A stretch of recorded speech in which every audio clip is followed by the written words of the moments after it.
Mega Quantic, it's a new field. We do know about the Akashic records, where we can find our record of our soul experiences and so on. This is the first field. Second field, it is the quantum field. So I did tap one in my meditation, and once I tapped, I was in some field in the meditation. I could not understand where I am right now. And then it came to my mind the exact name, Mega Quantic.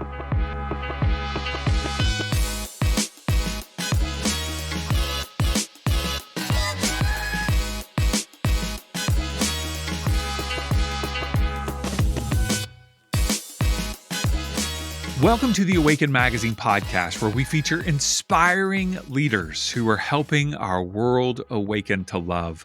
I'm your host, David Trotter, and today I want to share with you a wonderful conversation with Victoria Basil. She's a contributing author in our brand new anthology book called Awakened Hearts, which you can pick up at awakenedheartsbook.com. It's available on Kindle, paperback, and hardcover. Now, in this conversation with Victoria, she takes us back to her childhood, which was a strict Orthodox Christian upbringing in Moldova, and talks about how she experienced an awakening and a healing that was quite profound. And now she is serving humanity as a multidimensional healer and channel.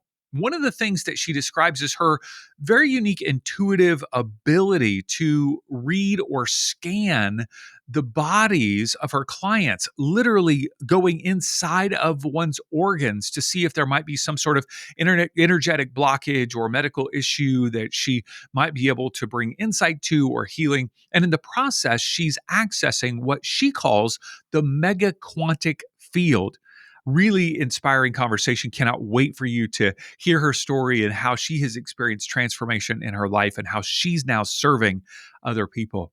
Now, if you haven't already, be sure to subscribe to the Awaken Magazine podcast on Apple Podcast, Amazon Music, Spotify, and of course, YouTube. Click subscribe, leave a rating or a review. That's an easy way for you to help us spread the word about these inspiring interviews that we are sharing with you each and every week. All right, let's dive into this conversation with Victoria Basil. Victoria, thank you so much for joining us today. It's great to be with you. Thank you so much. Nice seeing you all.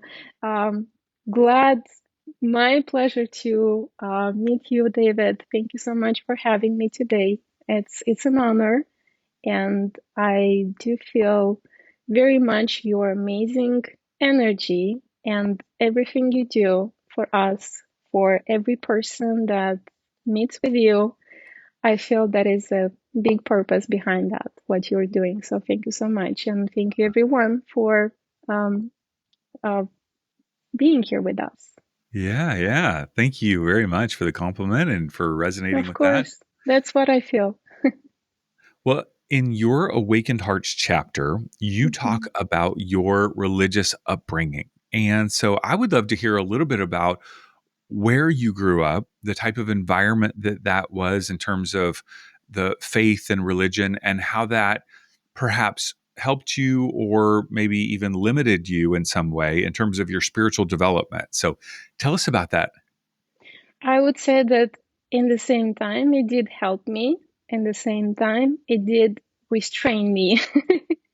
So it's two different opposite sides, which I took the best part from both of these extreme sides. First of all, yes, I was born in Moldova. It is a tiny country which is located between Ukraine and Romania. My childhood till my teenage years, I spent all my school breaks in the village where my grandparents were located. So most of my time, I believe that I grounded myself very much in my childhood and teenage time. I spent in nature very much time. My grandparents, their house were located on a monastery, like a sacred Wow. monastery, yes. And my grandmother, she was a seamstress. So she was crafting, let's say, clothes for monks, for monastics people, all these kinds. So my childhood was all along near such people.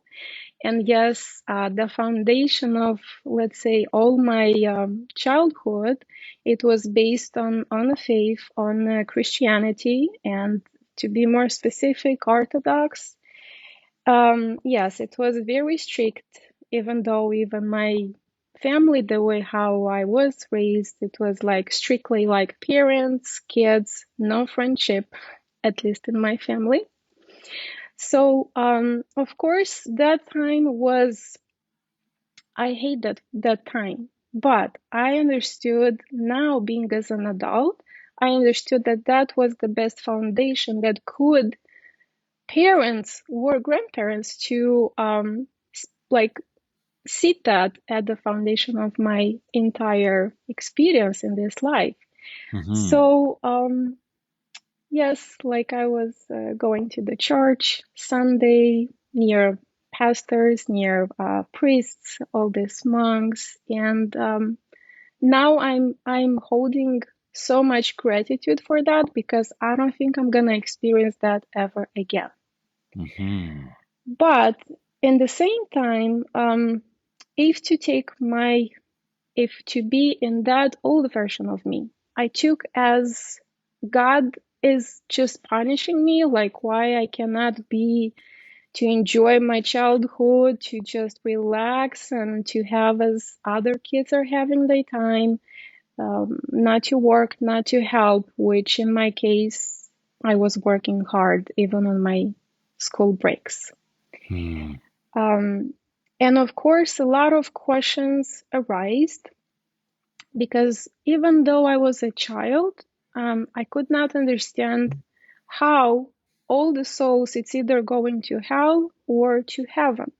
There Mm-hmm. was no logic explanation, even though I was just a kid back then, where for me it was like, how come I haven't to have such, space, like though not gonna be enough for so many souls, and or the opposite, the hell. Or another question would be like, how come it's possible to live only one life? What if you just failed? And where are you going? Like you're not gonna have another chance. And for me, many of those logical questions would not give me the answers, even though being that much religious. Mm-hmm. Of Did you ask course, those questions of your parents and grandparents or of leaders? course, You did, yes, yeah. yes. And what did they say when you would ask those questions? The answers were very limited. And it's like, if you're gonna go and ask more of those logic questions, they would consider as like, that's a sin to go and question God. Mm-hmm. So I kept all those questions for myself. Of course, I wasn't actually agree with what I was receiving, or nothing to receive, like explanations. And then I had a time when I lost, of course, teenage time, when you go clubbing, party, friends, you changing. And then I just kind of starting slowly disconnecting from that side to be just in that box. Still, I'm grateful again for that experience, because I think that helped me in future years. Um, when I was experienced those depressions, anxiety, I think now I realize that I was having from long time, for many years since my teenage time. But each time it did stop me from having those thoughts of just, I like to say in a more soft way, not to be present in this lifetime, right? Mm-hmm. So this, what my grandparents put me at the foundation, that it is a sin to think of not to, to give up on this life. Mm-hmm. This actually helped me each time during, until now. of course, now I have a completely vision of that, and I'm out of that box. Mm-hmm. I did not change my religion the same, but I have a different perspective. And now I connected the spirituality, like religion, with science, and which I call spiritual, and it's metaphysics. Mm-hmm. Even though I was a child, I was always seeing that bridge between science and religion, Mm-hmm. which I was kind of, I remember one time my grandparents told me, it's like, don't even think about it. Science, that's the enemy of the religion, which again, it didn't go in the right direction for myself, Right, which right. I kept silent for myself, all those questions and all the experiences. Mm. So, but I'm taking the good part out of that, and I'm so grateful for the experience. I'm grateful for everything that I had, which I don't believe I will ever experience. Hmm. One of the things you talked about in the book Mhm. was that you experienced like an exorcism like experience during your adolescence. Um, Yes. what were those like, and what was happening in your life? How do you make sense of those kind of in retrospect? Yeah, this is kind of an exclusive um, conversation because I never speak in public, nor a lot of people who knows me, they don't know that side of me. So this is an exclusive answers about this type of experience because I did not talk with lots of people about this. I did buried very deep somewhere there in the box. Now, after more than 2 decades, I can discuss about that because I received my answers. Why it did happen that way? Why I went through such experiences? Like all my experiences in life are very harsh, very deep, and I know why my soul decided and chose to experience every single experience in the most deep emotional state. Back to this experience. So it is perfect question because it's going through the timeline. So that actually happened when I was about 14, 15 years old, and it ended when I was a year and a half later. So it didn't take me a long time to, let's say, get away from how I call it, like spiritual illness. Same as the physical body has sometimes those, you're getting sick and you're trying to get well. So a soul has the same thing. So this part, I would say my soul had that, let's say, got sick a little.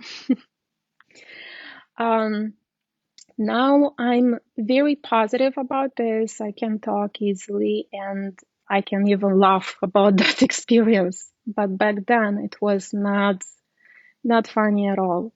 Hmm. Um, How was that yes. manifesting in terms of, like, you say spiritual sickness? How was that showing up in your life? Okay. So since I was already, 14, 15 years old, you were a teenage, you enjoying your life, getting to be ready to be an adult.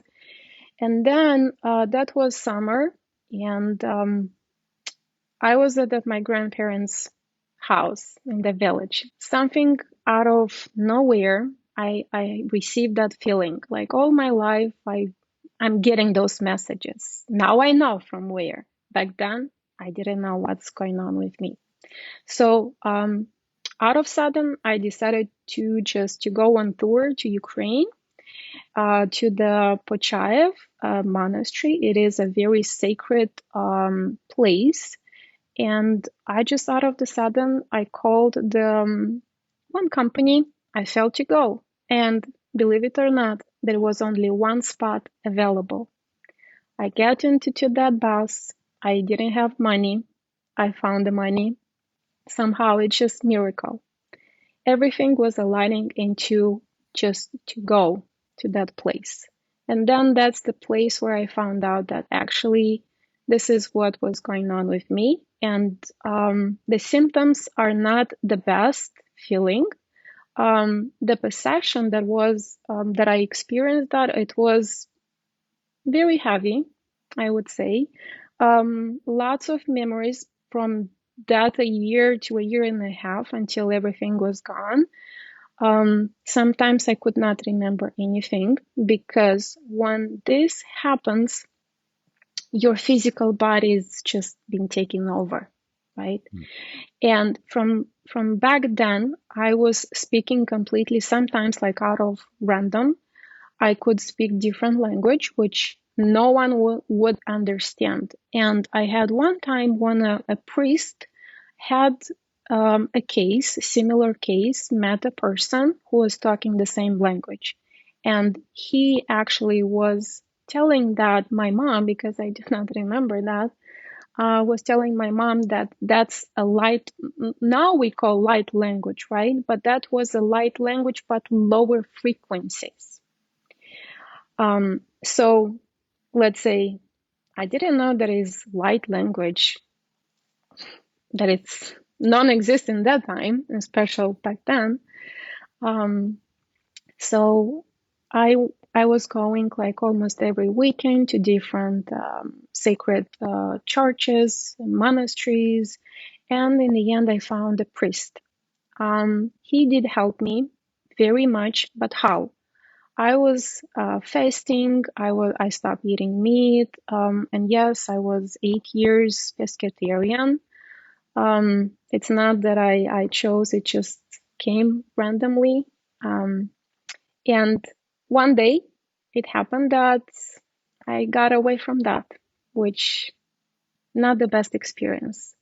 It was hard. It was sometimes when I think I'm starting to cry, not because I'm sad, but because I made it so far. And now I can just be grateful that I know how to experience that. And when I'm meeting new people, I know exactly how to help those. I know through what they going through. So I just, but what I learned and what it helped me from that experience. First lesson that I learned from that experience, to clear out, to get well, let's say from a soul sickness, it doesn't matter who did you wrong. It doesn't matter who is continue doing wrong. You just have to forgive. Forgiveness is the first key. So this is what I learned when I was 15, and this is what actually helped me to get away from that, let's say, illness of my soul that I had. So forgiveness, it's what we would need to look forward. Second lesson, which I learned from that experience, is that after like 15 years later, I received the answer that actually what this experience taught me is that I came in this lifetime to just clear all the ancestral, let's say, karma. So I decided that I'll be that soul who gonna clean all what was hold back in my previous ancestral lineage. Third thing that I learned from that, it was not so long ago, and I have a better explanation of all this experience, and it is included in my upcoming book, which I'll be very short here. So we people have human DNA, and at the same time, we do have a soul DNA. Soul DNA, it's very, very complex. It's like a blueprint. So when we choose experiences like us now as human beings, right? Before to come here, I'm gonna offer an example. Like when you go to grocery shop, like market, you choosing to like you know that what you want for dinner, but you need the ingredients.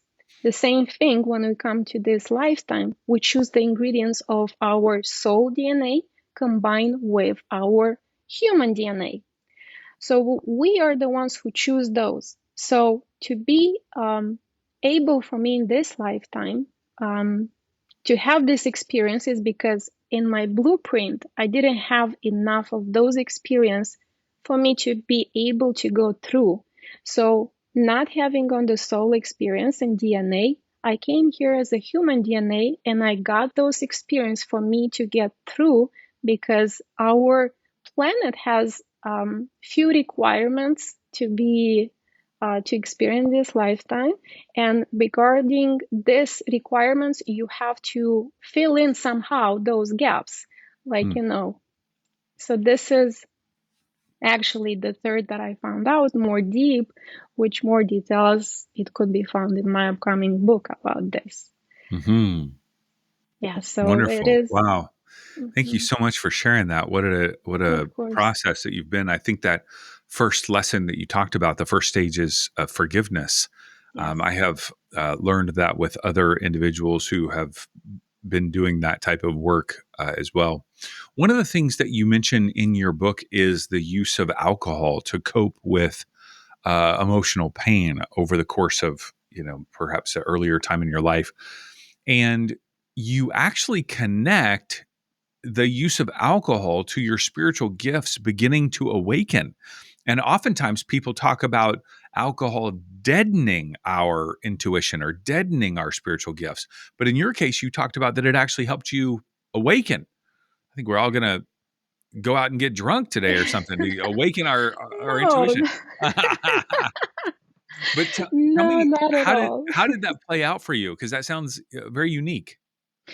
Yes, you see, every soul is having that unique experiences. You don't need to look at that another people like experience that you're gonna have to have your own the same. No, you're individual and your soul chose different path, and that's normal. That's okay.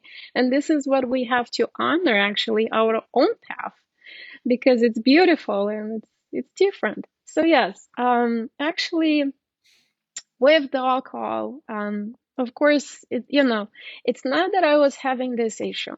No, it was, if, for example, would be an event or like, a party, of course, I would go a little bit more than just, let's say, tipsy, right? Mhm. But this, it didn't happen because I was like, when a person is happy, is actually not going through such experience. And, um, during all my past years since my childhood, now being an adult and working on myself, doing shadow works, I realized that actually all my life I was having this kind of depression, which back then there was no word of such depression.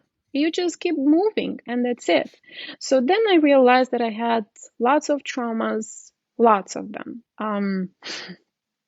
But I don't take as I don't victimize myself, because I don't think that's what people should do. It's just us to realize what we have to work on.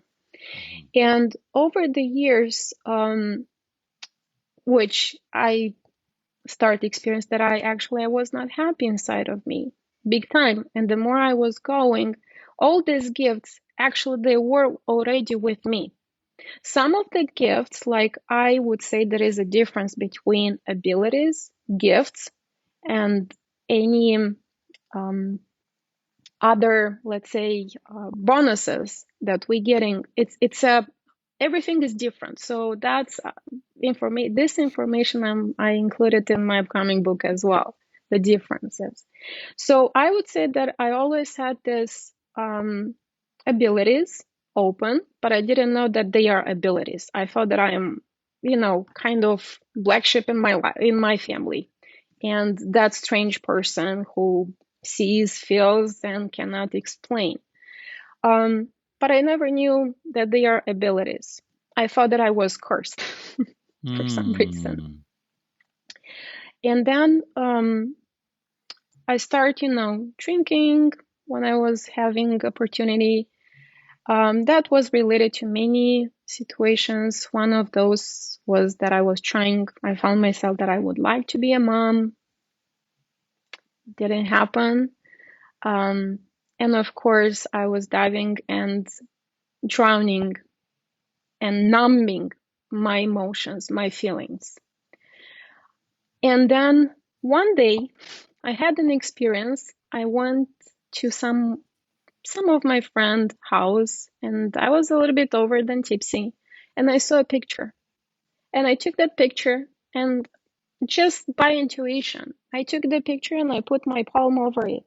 And I could sense like cold, warm. And I was looking at that picture. I'm like, this person is deceased. This person is still alive.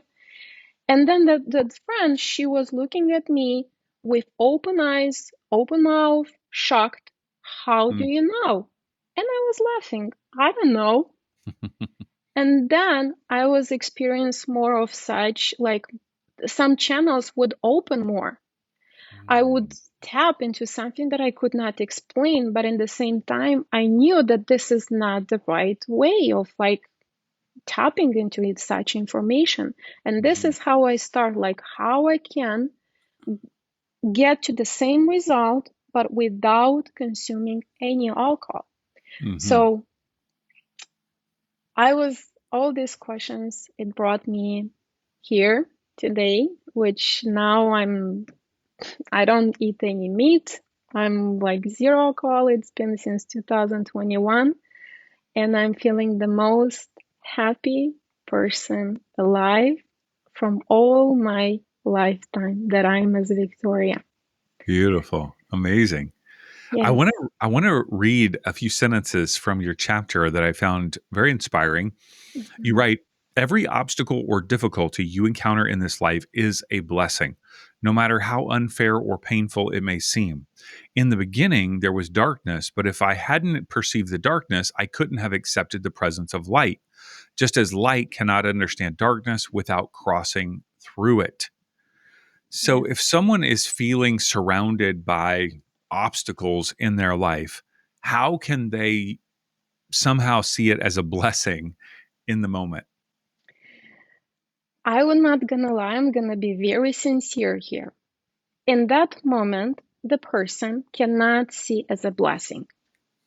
And Mhm. that every single experience that I had before, now when I have an uncomfortable situation, I'm thinking differently. I'm taking a pause, and then I'm trying to understand what is the message out of this situation.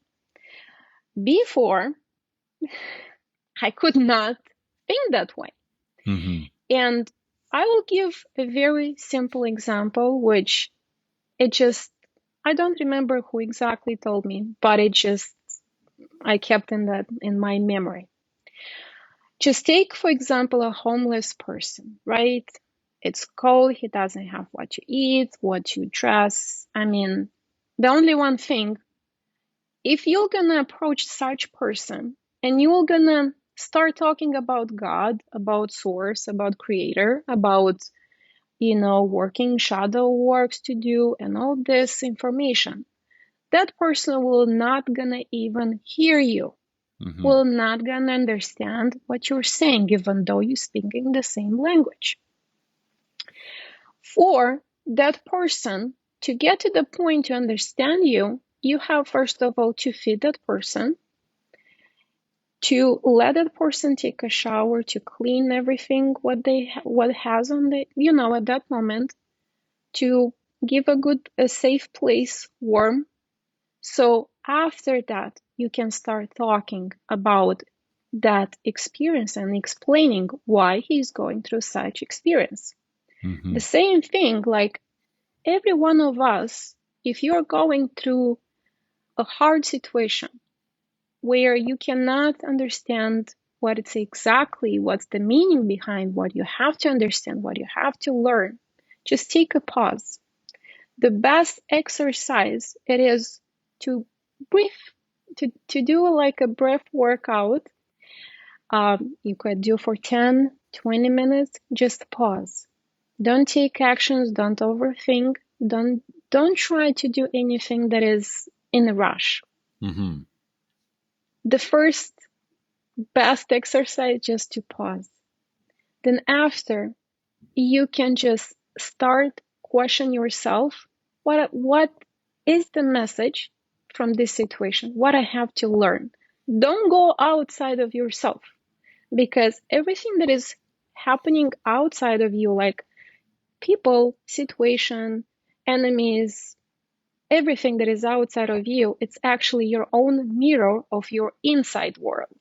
Mm. So when you trying to go inside of you and deep down, you know that maybe you are angry with something or with someone, or you just not happy inside of you, or you don't accept yourself, or you don't forgive yourself, then this is where it's showing you in outside of you. Mm-hmm. So at that moment, it is the best to take a pause and to ask these questions. And then every one of you, and including myself, we will find baby steps answers. And I have a Mm-hmm. golden rule, which I learned that in my experience. The rule, it is the first 5 seconds. The first 5 seconds, it is what your higher self is talking to you. Your Mm. intuition, your higher self, you can call whatever you feel to call it, right? This is the actual true message that it's coming from your higher self. If it's more than 5 seconds, that's mean it's could be your monkey mind, how we call it, um, your ego mind that is trying to find logic answers. But no, the rule of 5 seconds. Mm-hmm. So yes, it is. So for you to understand, like even the light could blind you if it's too much, right? So you need a little bit of the darkness. So if you're too much in the darkness, then when you see the light at the end of the tunnel, you understand that you have the solution. And Mm-hmm. you cannot perceive the light without being in the dark. And the same thing works being in the light. Where it's too much light, it can blind yourself. And then when you see a tiny dark spot, right? Then it's like something you're curious about that, and you want to just to go and explore like what's in there. So this is the same our life. We are getting curious, and we go into those dark times sometimes, or dark days, where you just go out of the curiosity, and this is how our soul is it's experiencing all this. But as a human being, we tend to think that, oh, we've been, God, it's so harsh on me. I'm, it's like, no, it's not that. It's just you are the creator of your own life. And once back then, when someone would tell me that, I was like, how come I'm the creator? How can I create to suffer so much? I don't want Mm. to suffer, but Mm-hmm. actually, it's not a suffering. It is a lesson for you. It is an opportunity to go and it's the same as in school. Like you cannot go to the next level until to the next grade until you're gonna learn that semester. So Mm-hmm. once you pass the test, you're going to the next level, and the same is life. So it's not that school. No one in school is forcing you, just kind of take as a game. Mm-hmm. Yeah, you actually write about that in the book. You Yeah. say life shouldn't be taken too seriously because it's all a game. When you truly find yourself and realize that the only love and savior is you, then you can live a happier, more harmonious, and prosperous life. So if I shift my thought process, my awareness, the story that I'm telling myself that life is a game, how how does that impact my life? How will that help me live a different type of life? Okay. I like to give very simple examples because even my methods, even my practice that I'm doing, it's simple. And I always give examples because when you're trying to explain someone with fancy words, they're not going to get it. They need something like to touch, to understand, to visualize something simple. Mhm. So I will give you just simple example, and every one of you here, imagine that you're just watching TV. You have your favorite TV show, right? And it has first season, second season, and it's just a TV show, right? So life is the same thing. When you're watching, you have your favorite actor or actress, And then you know that that actress or actor has different movies. Same person plays in one movie, one character, in different movie, it's completely the opposite character. Our life is the same thing. Why it's a game? Because in with some people, like circle of people, you are experienced like you're playing that actor or actress as being sweet, friendly. But in another movie, another circle of people, you're playing the opposite, like you are the enemy for someone. So why we should take it seriously if we playing different roles? And another thing is imagine those of you who loves video games, right?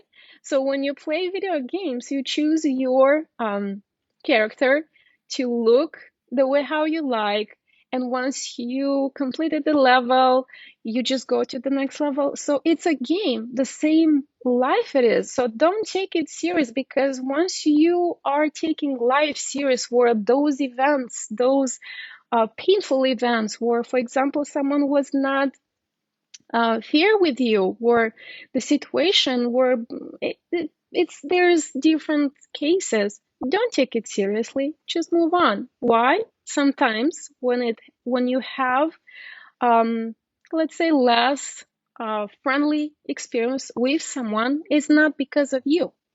It is because that person needs a mirror. So you are that mirror for them.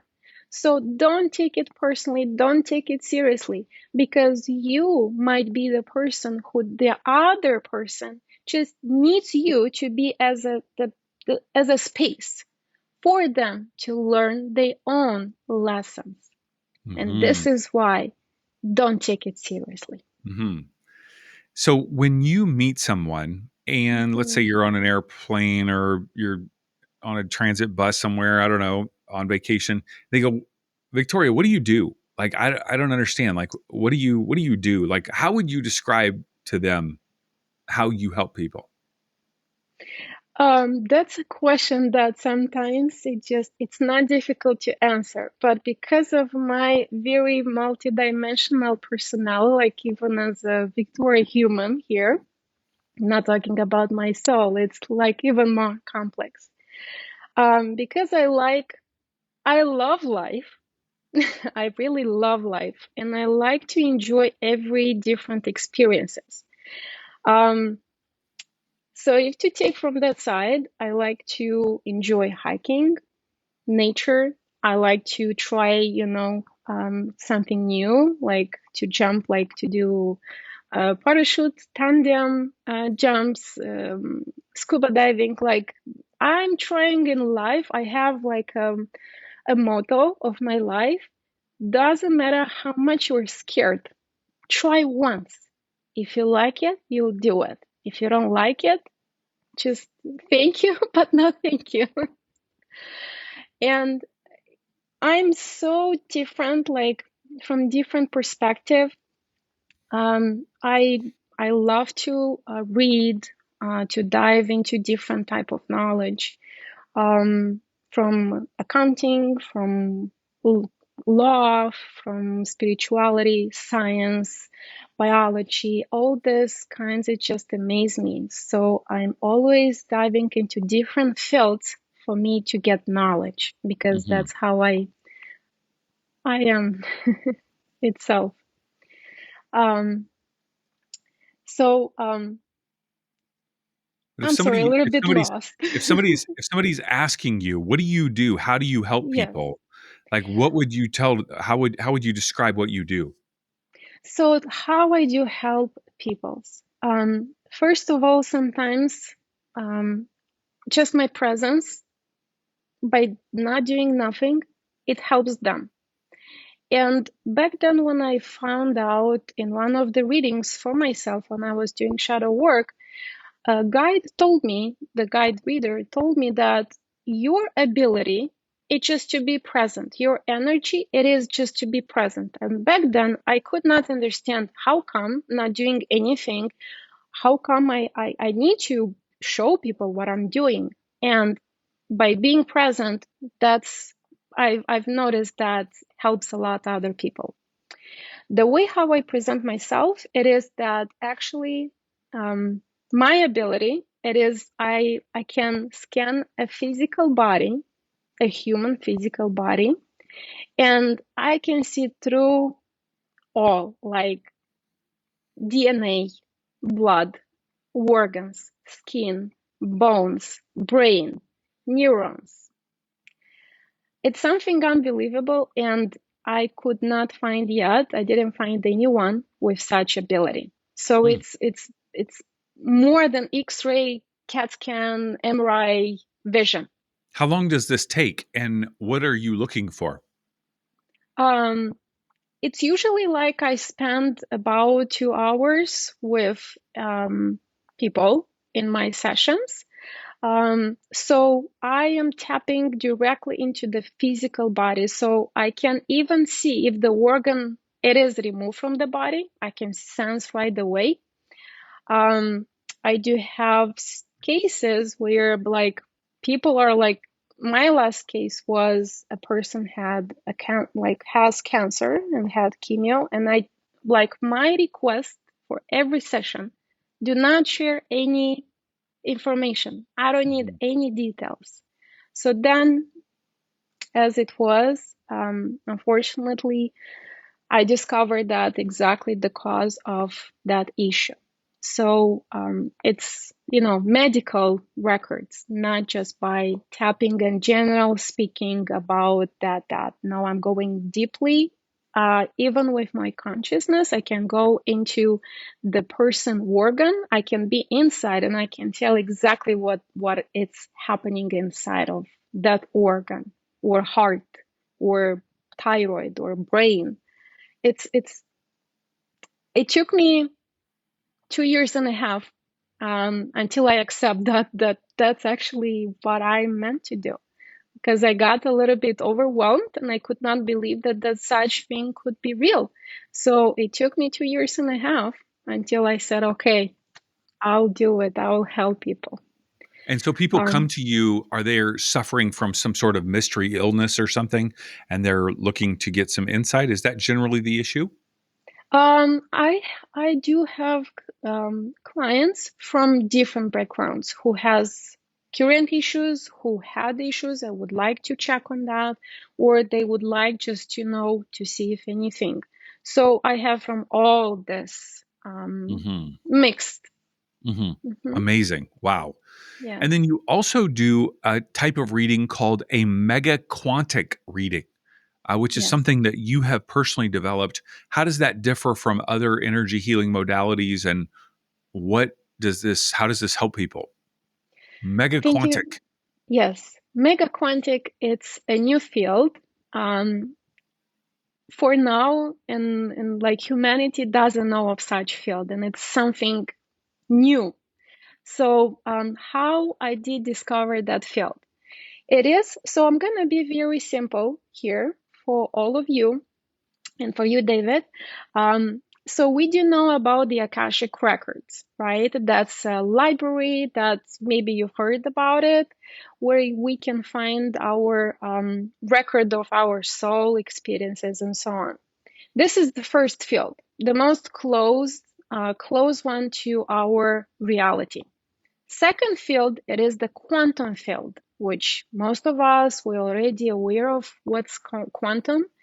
So I did tap one in my meditation session, like I'm doing lots of meditation on my own because I like to work on myself, and this is another golden rule for myself, always to work with myself.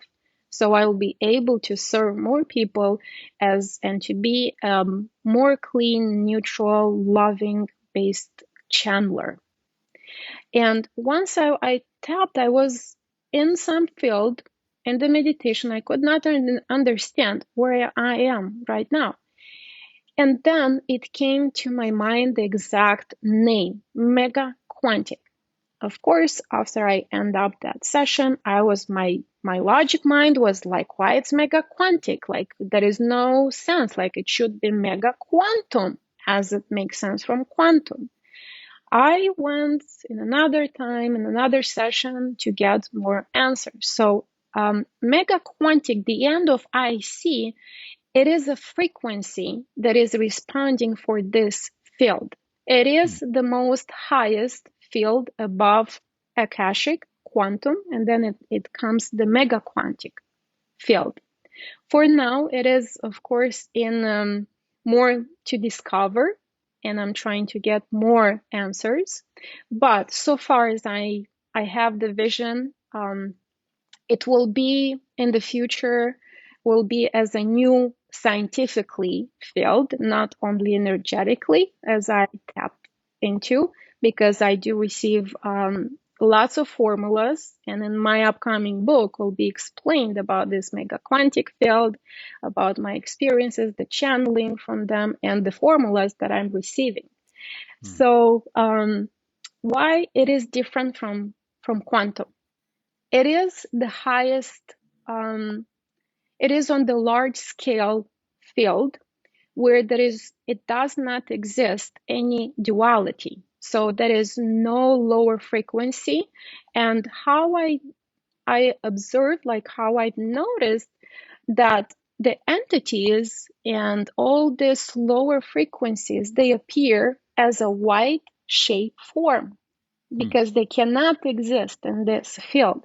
So it's 99%, 99.9%, it's a most loving, pure field, which I did tap directly with the source without any angels. Like it's, let's say, third party, right? So when we tap into the Akashic records, when we do tap in the quantum, you might encounter third party. In the mega quantum field, you are tapping directly into the source and source you. So I discovered that mega quantum, that is, I connected with the so far the most advanced beings, which are from, I did not know that exist, from 294 dimension. So they exist in the mega quantic field. So how it helps in my session, this type of reading. When a person is looking for it, it is at the beginning of the spiritual journey or awakening, right? You would like to discover yourself. You would like to get answers like about your past lives, about why karmic ties, about all this, like a library. You go and you find out like more about your soul, your experiences. When you are done, let's say, almost you feel like, hey, I'm ready for something more. Then you tap into the quantum field, because quantum field, there is a fluid, always non-stop moving field, where all the experiences, it's like instant healing, and it's in quantum real time happening. Mega quantic, it is when you found your answers, who you are. You did work, you did a lot of shadow work, you went into quantum, you've got all those responses, and then you want for something more. You want to clear as much as possible and to release and to let it go as much as you can. So mega quantic, it is a large scale, multidimensional field that it can clear from one session all those past life, parallel lives, simultaneously live on the large scale session. And it's painless. That is, like when I'm in this field, I feel only bliss. Wow. Like I am like nonstop heaven. Beautiful, beautiful. Amazing. Yes. So if someone wants to reach out to you for a physical body scan, for a mega quantic reading, and the other things that you offer, what's the best place for them to reach out and connect and follow you? First of all, they can reach me at this platform, Awaken lifestyle, which it is new, and I'm so glad that you, David, opened that. It's amazing. Thank you. People can reach me and they can find in the Awaken lifestyle.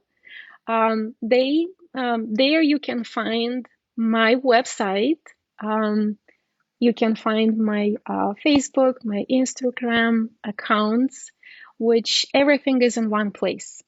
Easy to access, or if you go to my website, you can see a awakening profile, so it's back and forth easy. Yeah, so I'm trying to make it in one spot, easy to access. I like simple, and we don't need to complicate. It's life. It's already enough with challenges daily. So yeah. Wonderful. Well, we will link to your Awaken Lifestyle profile as well as your website, all of your social media accounts. We'll link to all of that in the article. And if you're listening on your phone, you can just swipe up now and see all of those links on your phone as well. So, Victoria, thank you so much for joining us. Thank you for sharing about your journey, your wisdom, how you're serving the world. Our world is a better place because you are here doing this work, and just appreciate it. So thank you so much. Thank you so much, you as well, David, for your space. Thank you, everyone here, that you took your time to listen and to be present. And my message to all of you, it is just be present in the now moment. If you are trying to be in your past or in your future, you are losing the gap in between these two. And this gap is the actual now moment and real timeline. And that's the most amazing time that you can just change.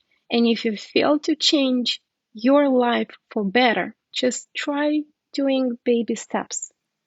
Because I know for sure, and I can feel that in my bones, that you are amazing, incredible, and the way you are just enough, because you are pure love, no matter how you look, no matter what's your situation.